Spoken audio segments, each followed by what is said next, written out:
एका गावाच्या टोकाला असलेल्या एका छोट्याशा घरात कधी काळी आनंदाने हसण्याचे आवाज घुमत असत. पण आता त्या घरात शांतता पसरली होती, कारण त्या घरात राहणारे आई वडील या जगात उरले नव्हते आणि त्यांच्या मागे राहिल्या होत्या त्यांच्या दोन तरुण मुलगी, सावित्री आणि मंगला. सकाळची वेळ होती, मंद थंड वारा वाहत होता, पण त्या घराच्या आत मात्र उपासमार आणि चिंतेचे सावट दाटून आले होते. ताई, काल रात्रभर मला अजिबात झोप लागली नाही. पोटात अशी जळजळ होत आहे, जणू कित्येक दिवस काही खाल्लंच नाही असं वाटतंय. जणू पोटात आग धगधगत आहे. मंगला, मला माहीत आहे, भूक फक्त पोटालाच लागत नाही, ती मांसाचं धैर्यही मोडून टाकते. पण आपण खचायचं नाही. आपणच जर हार मानली तर आपल्या आयुष्यात उरेल तरी काय? पण ताई, आपण अजून किती दिवस असंच जगणार आहोत? ना आपली शेती, ना काम धंदा, ना कुणाचा आधार. गावातील लोक सुद्धा आपल्याकडे असं तोंड फिरवून पाहतात, जणू आपण माणूसच नाही, जणू आपण त्यांच्यासाठी ओझं आहोत किंवा एखादं अपशकुन. आणि आपली गाय सुद्धा आता दूध देत नाही, तीही आपल्यासारखीच हतबल झाली आहे. अगं, कोणी आपल्याला काय समजतं यापेक्षा आपण स्वतःला काय समजतो हे जास्त महत्त्वाचं आहे मंगला. आणि लक्षात ठेव, आपण कमकुवत नाही. परिस्थितीने आपल्याला अडचणीत टाकलं आहे, पण मोडलं नाही. इतक्यात घराबाहेरून काही गावकऱ्यांचे आवाज ऐकू आले. बघा बघा, अजूनही या दोघी इथेच पडून आहेत. मी आधी सांगितलं होतं, हे घर अपशकुनी आहे. जिथे या राहतील तिथे फक्त संकटच येतील. हो, अगदी खरं. यांच्या आई वडिलांच्या मृत्यूनंतर गावात सतत काही ना काही अनर्थ घडतोय. ह्या दोघी मनहूस आहेत. यांची सावली जरी पडली तरी काम बिघडतं. बस, आता फार झालं. या दोघींना गावात राहू द्यायचं नाही. आपण सरपंचाकडे जाऊन बोलूया. आज यांचा कायमचा निकाल लागलाच पाहिजे. हे शब्द गावभर वाऱ्यासारखे पसरले. ताई, हे लोक आपल्याबद्दल इतकं वाईट का बोलतात? आपण त्यांचं काय बिघडवलं आहे? आपण तर फक्त शांतपणे आपलं आयुष्य जगायचं म्हणतो, तरीही सगळे आपल्याला चुकीचं का समजतात? अगं, काही नाही मंगला, हे लोक त्यांच्या भीतीला सत्य मानून बसले आहेत. आणि माणूस जेव्हा घाबरतो ना, तेव्हा त्याला योग्य आणि अयोग्य यामधला फरक दिसेनासा होतो. संध्याकाळ होताच संपूर्ण गावात ही बातमी पसरली. गावाच्या चौकात मोठी गर्दी जमली. सावित्री आणि मंगलालाही तिथे बोलावण्यात आले. सरपंच कठोर आवाजात म्हणाले, अगं सावित्री, मंगला, तुम्हाला माहिती आहे ना तुम्हाला इथे का बोलावलं आहे? इतक्या गप्प का उभ्या आहात? काही समजतंय की नाही? नाही सरपंच साहेब, पण एवढं नक्की माहीत आहे की आम्ही कोणतीही चूक केलेली नाही. अगं, चूक तुमचं या गावात असणंच ही सर्वात मोठी चूक आहे. होय, तुमच्या दोघींच्या गावात राहण्यामुळेच सगळ्यांवर संकट येत आहेत. अगं मुलींनो, गावकऱ्यांचं म्हणणं आहे की तुमच्यामुळे गावात अपशकुन होत आहेत, पीक नष्ट होत आहेत, लोक आजारी पडत आहेत. सगळीकडे फक्त अडचणी आणि दुःख पसरलं आहे. सरपंच साहेब, आम्ही गरीब आहोत, अनाथ आहोत, पण अपशकुनी नाही. आम्ही कोणताही गुन्हा केलेला नाही. कृपा करून आम्हाला गावाबाहेर काढू नका. आमच्याकडे जाण्यासाठी दुसरी कुठली जागा नाही. या जगात आम्ही एकट्या कुठे जाऊ? अगं, हे नाटक बंद करा. आम्हाला सगळं माहीत आहे. तुम्ही दोघी या गावासाठी संकट आहात. अरे गावकऱ्यांनो, जर आमचं इथे असणंच तुम्हाला संकट वाटत असेल तर आम्ही हे गाव सोडून जाऊ. पण एक गोष्ट लक्षात ठेवा, एखाद्याला कोणतीही चूक नसताना शिक्षा देणं हे सर्वात मोठं पाप असतं. गावातून हाकलून दिल्यानंतर सावित्री आणि मंगला जंगलाच्या आत एका जुनाट मोडकळीस आलेल्या झोपडीजवळ थांबल्या. आजूबाजूला दाट शांतता पसरली होती. उंच उंच झाडे, काळोखाने भरलेलं जंगल आणि त्या दोघींचं छोटंसं जग. ना कुणाचा आधार, ना कुणी माणूस, फक्त एकमेकींची साथ.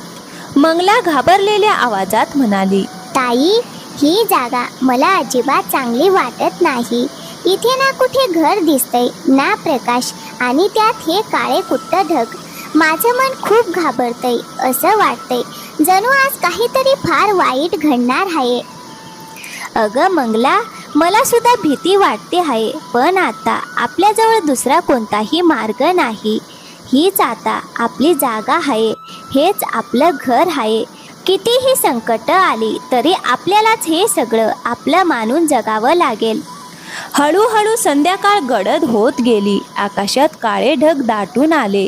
वारा अधिक वेगाने वाहू लागला. अचानक थंड वाऱ्यासोबत पावसाचा पहिला थेंब जमिनीवर पडला आणि क्षणार्धात मुसळधार पाऊस सुरू झाला. पाऊस इतका प्रचंड होता की काही क्षणातच संपूर्ण जंगल भिजून निघालं. सगळीकडे पाण्याचे प्रवाह वाहू लागले. मंगला घाबरत म्हणाली, ताई, हा पाऊस थांबायचं नावच घेत नाहीये. सगळीकडे फक्त पाणीच पाणी झालं आहे.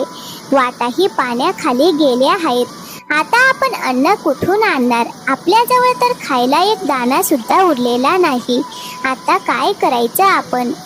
अगं ऐक मंगला, परिस्थिती कितीही कठीण झाली तरी आपण हार मानायची नाही. आज अन्न मिळालं नाही तर उद्या मिळेल, पण आपण जिवंत राहू आणि प्रत्येक संकटाशी लढत राहू. पाऊस आणखी जोरात कोसळू लागला. विजांचा कडकडाट होत होता. अचानक झोपडी बाहेर बांधलेली त्यांची गाय मोठ्याने हंबरू लागली. ताई, बघ ना, आपली गाय बाहेर पूर्ण भिजत आहे. बिचारी किती थरथरत आहे. तिला काही झालं ना तर आपण पूर्णपणे एकट्या पडू. हाच तर आपला शेवटचा आधार आहे. नाही मंगला, जोपर्यंत आपण जिवंत आहोत तोपर्यंत तिला काहीही होऊ देणार नाही. ती आपली जबाबदारी आहे, आपलं कुटुंब आहे. सावित्रीने बाहेर जाऊन पावसात भिजत गायीची दोरी सोडवली आणि पूर्ण ताकदीने तिला झोपडीच्या आत घेऊन आली. ताई, ही गाय सुद्धा आपल्याशी किती जोडली गेली आहे ना. आपण रडलो की ही सुद्धा अस्वस्थ होते. आपल्या दुःखाची जाणीव तिलाही होते. हो, आता तिला बाहेर कधीच पाठवणार नाही. काहीही झालं तरी ती आपल्यासोबतच राहील, आपल्या कुटुंबासारखी.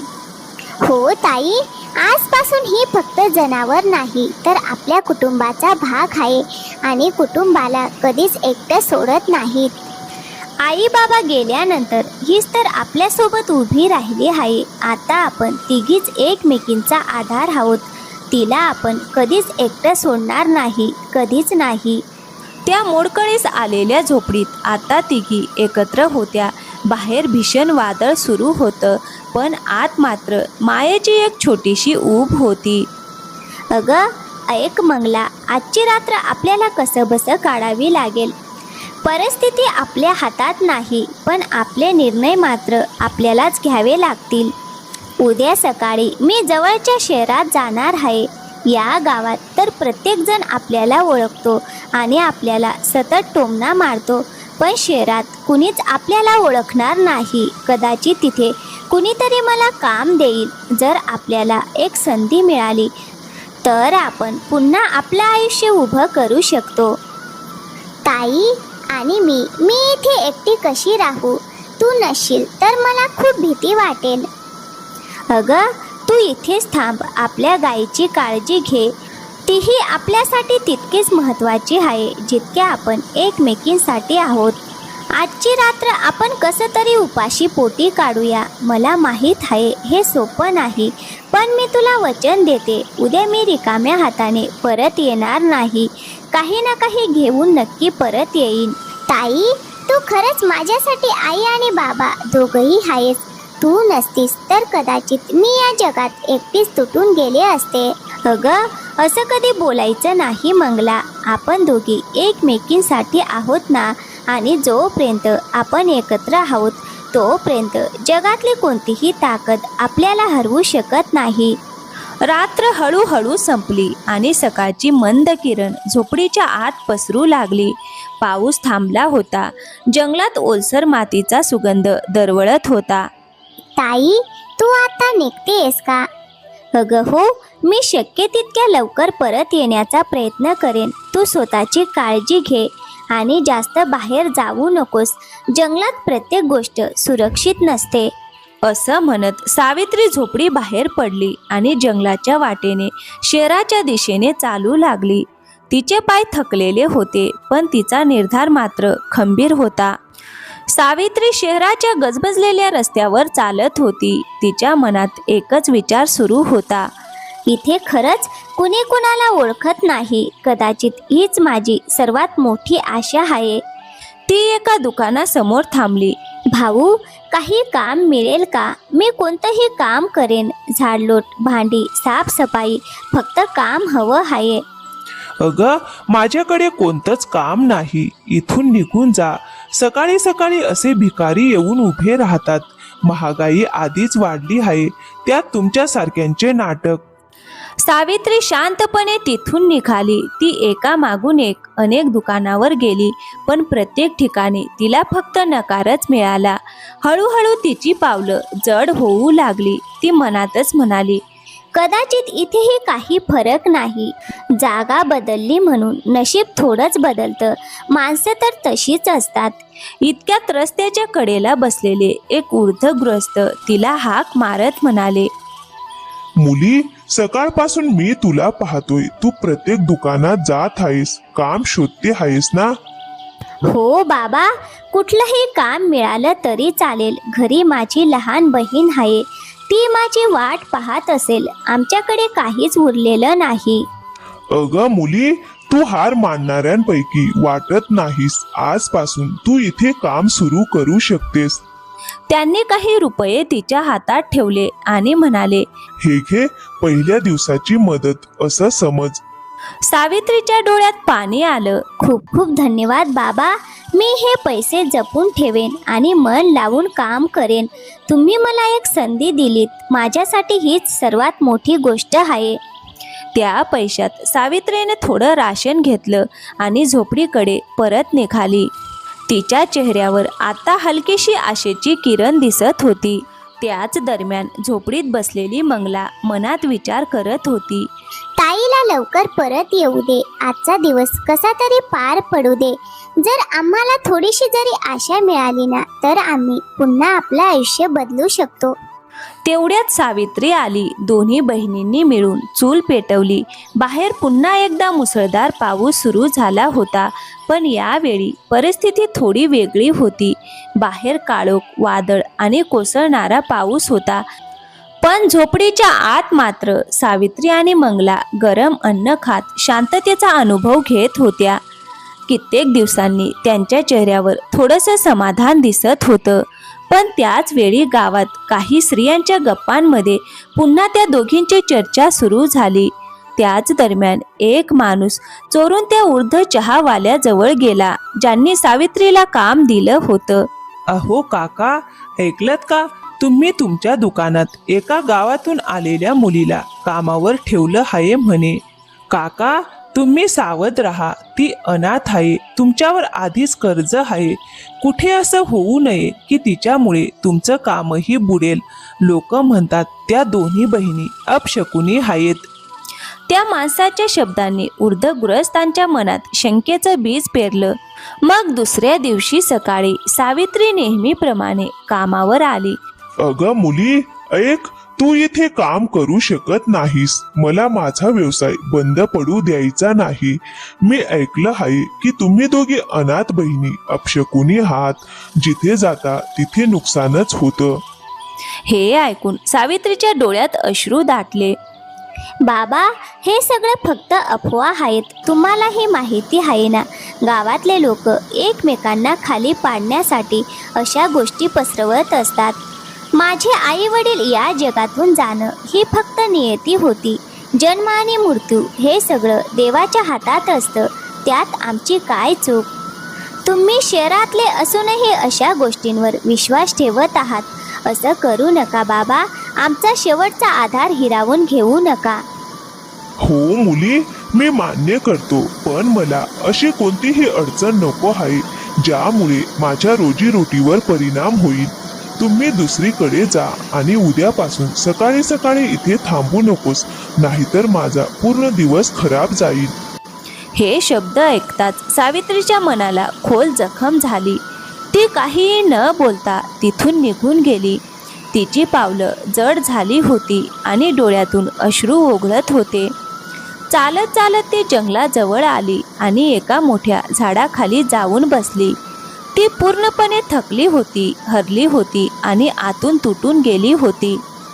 ती आकाशाकडे पाहत म्हणाली, हे देवा, आमचं नशीब इतकं वाईट का आहे? आधी आई वडिलांचं छत्र हरवलं आणि आता हे जग आम्हाला जगूही देत नाही. मी काय करू आता? मंगलाला काय उत्तर देऊ? तिच्या खाण्याची व्यवस्था कशी करू? आपल्या गाईचं पोट कसं भरणार? मी आयुष्यात कधी इतकी असहाय्य वाटली नव्हते. हळूहळू संध्याकाळ होत गेली. सावित्री तिथेच बसून रडत होती. तिच्या मनात फक्त निराशाच उरली होती. इतक्यात तिची नजर जवळच्या एका कोमेजलेल्या फुलावर पडली. त्या फुलापर्यंत पाणी पोहोचतच नव्हतं, त्यामुळे ते हळूहळू सुकत चाललं होतं. सावित्री त्या फुलाकडे पाहत हळू आवाजात म्हणाली, किती सुंदर फूल आहे, पण याच्यापर्यंत पाणीच पोहोचत नाहीये, म्हणूनच ते कोमेजत चाललं आहे. जर याला नदी किनारी लावलं तर कदाचित हे पुन्हा फुलेल. सावित्रीने ते छोटंसं रोप अलगद उचललं आणि नदी किनाऱ्याजवळ ओलसर जमिनीत लावून दिलं. त्यानंतर ती शांतपणे झोपडीकडे परत निघाली. झोपडीत पोहोचताच मंगला उत्सुकतेने विचारू लागली, ताई, आज खायला काय आणलं आहेस? मी किती वेळेपासून तुझी वाट पाहत होते ताई.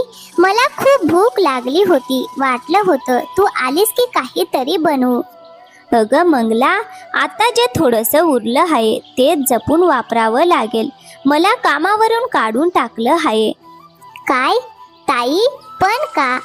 अगं, त्या उर्त बाबांना आपल्या गावातील कुणीतरी माझ्या विरुद्ध भडकवलं. त्यांनीही लोकांच्या बोलण्यावर विश्वास ठेवला आणि मला कामावरून काढून टाकलं.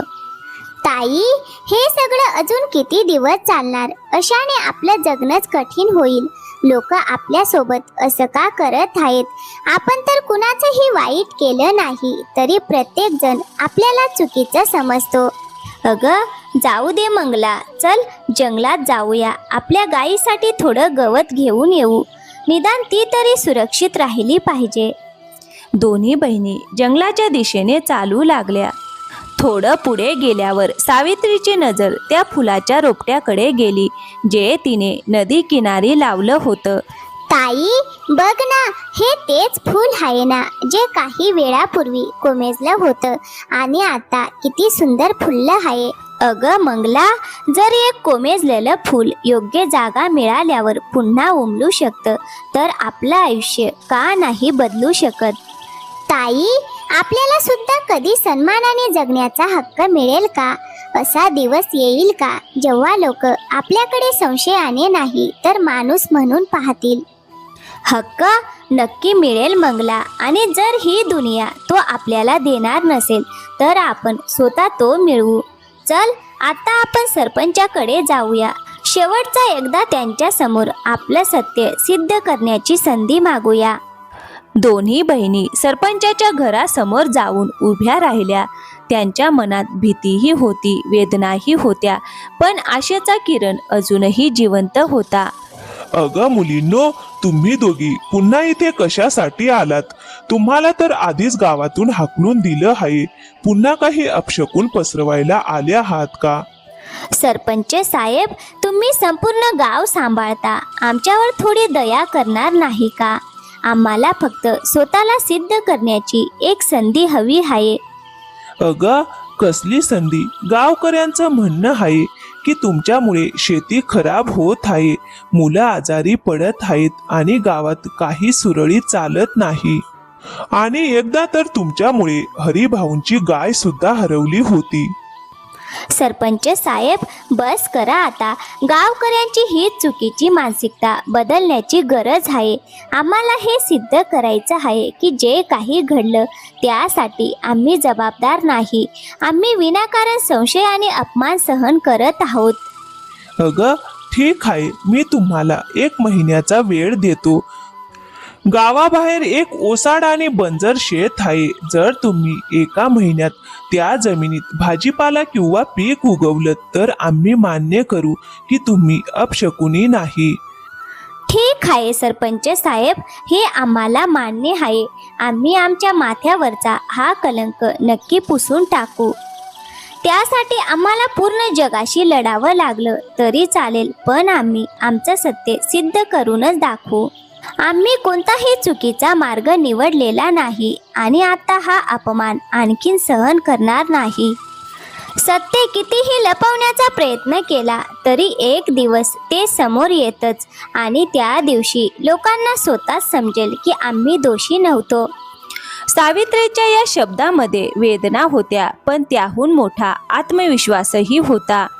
त्या दिवसापासून दोन्ही बहिणींनी त्या ओसाड बंजर शेतात दिवस रात्र मेहनत सुरू केली.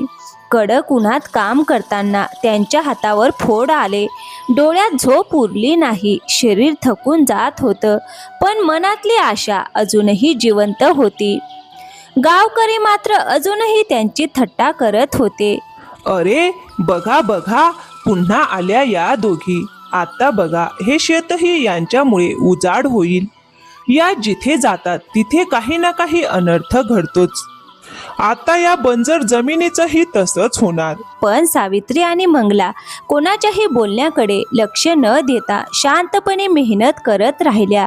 दिवस जात होते आणि प्रत्येक दिवस त्यांच्या आयुष्यात संघर्ष, घाम आणि पुन्हा नव्याने उभं राहण्याची कहाणी बनत होता. हळूहळू त्या बंजर जमिनीत बदल दिसू लागला. माती मऊ होऊ लागली, हिरवी पालवी डोकावू लागली.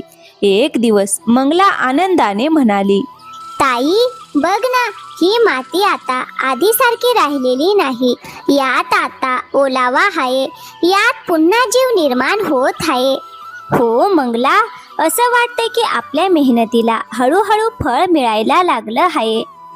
कदाचित देवही आता आपली मेहनत पाहत असेल. आता मला वाटतंय की आपले प्रयत्न वाया जाणार नाहीत. फक्त थोडा अजून धीर धरायचा आहे.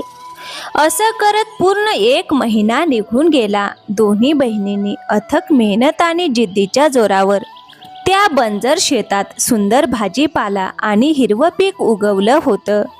मग दुसऱ्या दिवशी सरपंच आणि गावकरी शेत पाहण्यासाठी येणार होते. त्या रात्री मंगला उत्साहाने म्हणाली, ताई, उद्या जेव्हा सरपंच आणि गावकरी आपली मेहनत पाहतील तेव्हा त्यांना समजेल की आपण अपशकुनी नाही.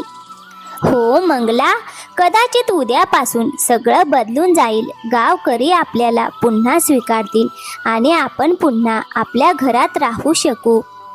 हो ताई, उद्या नक्की काहीतरी चांगलं होईल. आपली मेहनत वाया जाणार नाही. फक्त देवाने आता न्याय द्यावा. मग दुसऱ्या दिवशी सकाळी सरपंच आणि संपूर्ण गाव त्या शेताजवळ जमलं. पण तिथलं दृश्य पाहताच सावित्री आणि मंगलाच्या पायाखालची जमीनच सरकली. कालपर्यंत हिरवागार दिसणारा तो शेताचा तुकडा पुन्हा ओसाड आणि उद्ध्वस्त दिसत होता. सगळीकडे तुडवलेली झाडं, उपटलेली रोपं आणि खराब झालेल्या भाज्या पडल्या होत्या. सरपंच कठोर आवाजात म्हणाले, अगं, तुम्ही स्वतःला सिद्ध करण्यासाठी जी संधी मागितली होती ना, मी ती दिली. पण आता सगळ्यांसमोर स्पष्ट झालं आहे की तुम्ही खरंच अपशकुनी आहात. तुमच्याकडून काही चांगलं होऊ शकत नाही. आता पुन्हा कधीही गावात येऊ नका. सरपंच साहेब, असं नाहीये. आम्ही खरंच हे शेत हिरवगार केलं होतं. आम्ही दिवस रात्र मेहनत केली होती. प्रत्येक रोप आम्ही स्वतःच्या हाताने लावलं आणि जपलं होतं. सरपंच साहेब, आम्ही खोटं बोलत नाही आहोत. कृपा करून आमच्या मेहनतीवर विश्वास ठेवा. इतक्यात एक स्त्री घाबरलेल्या अवस्थेत धावत आली आणि जोरात ओरडली, सरपंच साहेब, लवकर चला, माझ्या नवऱ्याला साप चावला आहे. तो शेतात काम करत होता. त्यांची तब्येत खूपच खराब होत आहे. हे ऐकताच सगळे गावकरी तिकडे धावले.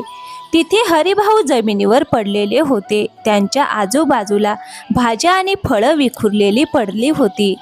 या तर आपल्या शेतातल्या भाज्या आणि पिकं आहेत, पण या इथे कशा आल्या? थोड्या वेळाने हरिभाऊंना शुद्ध आली. ते अशक्त आवाजात म्हणाले, सावित्री मंगला, खरा दोषी मीच आहे. सगळे गावकरी थक्क झाले.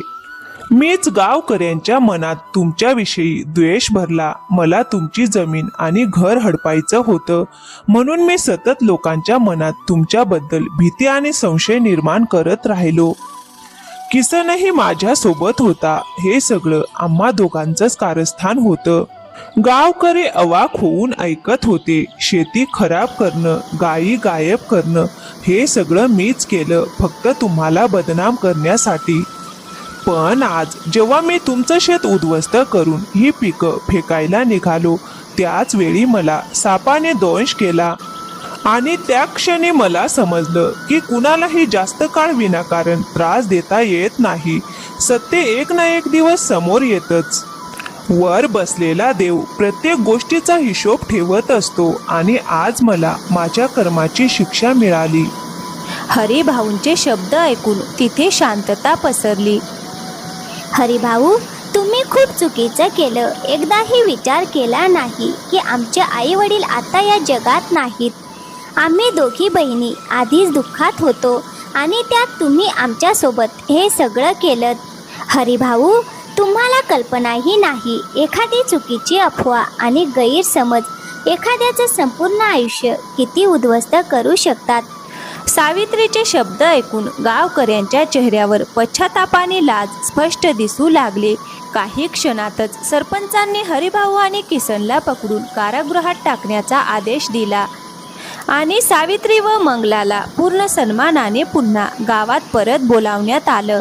गावकरी आता त्यांच्यासमोर मान खाली घालून उभे होते. पाहिलंच ना, शेवटी सत्याचाच विजय झाला. हो मंगला, जर त्यावेळी आपण फक्त रडत बसलो असतो, हार मानली असती आणि धैर्य सोडलं असतं, तर कदाचित आज काहीच बदललं नसतं.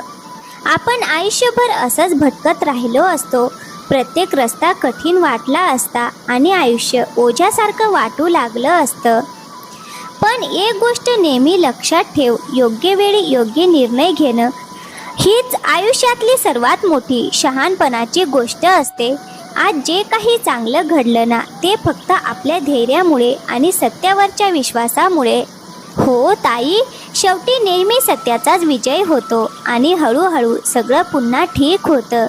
आता आपण आणि आपली गाय आनंदाने जगू, आपल्या जमिनीत भाजीपाला पिकू आणि तो विकू. आता सगळं ठीक आहे ताई. आता लोक आपल्याकडे संशयाने नाही तर सन्मानाने पाहतील. अशा प्रकारे दोन्ही बहिणी आनंदाने एकत्र राहू लागल्या. तर मित्रांनो, या कथेतून आपल्याला एकच शिकवण मिळते, सत्य कितीही दडपले तरी शेवटी त्याचाच विजय होतो. तर मित्रांनो, कशी वाटली आजची कथा? आवडली असेल तर व्हिडिओला एक लाईक करा, शेअर करा आणि हो, चॅनलवर नवीन असाल तर प्लीज चॅनलला सबस्क्राईब करायला विसरू नका. थँक्यू. धन्यवाद मित्रांनो.